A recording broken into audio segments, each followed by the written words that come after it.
Hello science fans! Welcome back to Science Fun with Austin.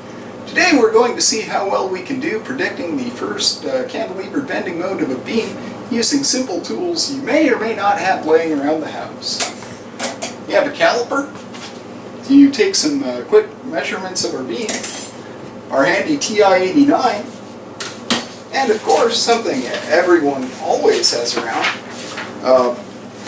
the book Blevins Formulas for Natural Frequency and Mode Shape. The equation's in pretty small print here, so I've blown it out. But what we have here is a way to predict the first bending mode frequency of a beam.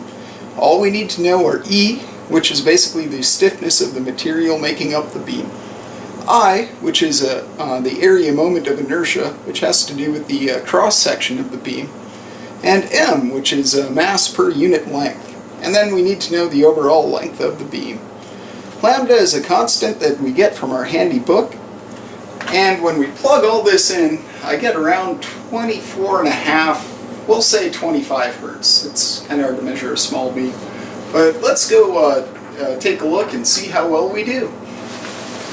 So our prediction for the first bending mode of this beam was around 25 hertz. Here we have a frequency generator, an amplifier, and a shaker, and we're going to do a test to see if we were correct. Right now we're at 17 hertz, not a whole lot going on. Up at 20, still not much. Starting to get a little response at 23, a little more at 24, and at 25 I think we nailed it. And you can see the response diminishing as we pass the peak response frequency here.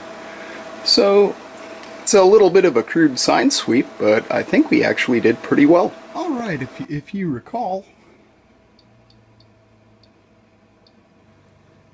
from our some of our previous bonus videos, there's a phenomenon called aliasing. And that's why the motion of the beam looks a little odd here in this video.